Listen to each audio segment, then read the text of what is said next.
Hi friends, இது சென்னையிலேருந்து குவைத்துக்கு கிளம்பியாச்சு.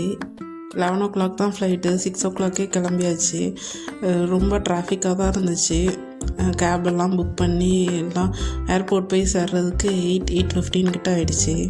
நார்மல் டைமில் வீட்டில் இருந்து போகிறதுக்கு ஒரு 30 to 40 minutes தான் ஆகும். இன்னில் வாக்கிங் எஸ்கலேட்டர் போட்டு நான் இப்போ தான் ஃபஸ்ட் டைம் வரேன்.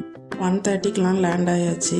அதுக்கப்புறம் பேக் வர தான் கொஞ்சம் லேட் ஆகிடுச்சு. 2 o'clock வெளியே போயிட்டேன்.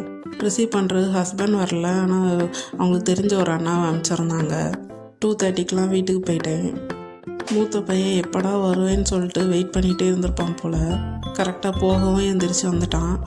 அவன் மட்டும் எந்திரிச்சதுக்கான சின்ன பையனையும் எழுப்பி விட்டுட்டான். அப்புறம் 2 பேரும் சேர்ந்து என்ன வாங்கிட்டு வந்திருக்கேன்னு சொல்லிட்டு என் பேக்கெல்லாம் நோண்டி பார்த்தாங்க. அங்கே கட் பண்ண கேக்கு கொஞ்சம் வச்சுருந்தேன், அதை வந்தோடனே சாப்பிட்டாங்க. அப்புறம் என் தம்பி டோனட்லாம் வாங்கி தந்து விட்ருந்தான். நான் அப்போ சாப்பிடக்கூடாதுன்னு சொன்னேன். மூத்த பையன் மட்டும் ஒரு கடி கடிச்சிட்டு சரின்ட்டு கேட்டுக்கிட்டான். அப்புறம் ஹஸ்பண்ட் பர்த்டேக்காக கேக் வாங்கி வச்சுருக்காங்க, அது கட் பண்ணலான்ட்டே சொல்லிகிட்டு இருந்தாங்க. நான் நைட்டில் வேண்டாம், பகலில் அப்போ டியூட்டி முடிஞ்சு வரட்டும், கட் பண்ணிக்கலாம் அப்படின்னு சொல்லிட்டு இது அடுத்த நாள் மதியத்துக்கு மேலே ஃபுல் கேக்காக வாங்கலை.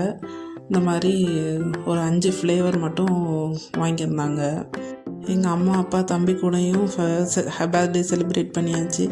என்னோடய ஃபேமிலி கூடயும் பர்த்டே செலிப்ரேட் பண்ணியாச்சு இந்த வருஷத்தில். என்னோடய கிஃப்ட் என்னன்ட்டு நெக்ஸ்ட் வீடியோவில் கண்டிப்பாக அப்லோட் பண்ணுறேன். இந்த வருஷம் பர்த்டே இப்படி தான் போச்சு. சேனலை சப்ஸ்கிரைப் பண்ணி வச்சுக்கோங்க.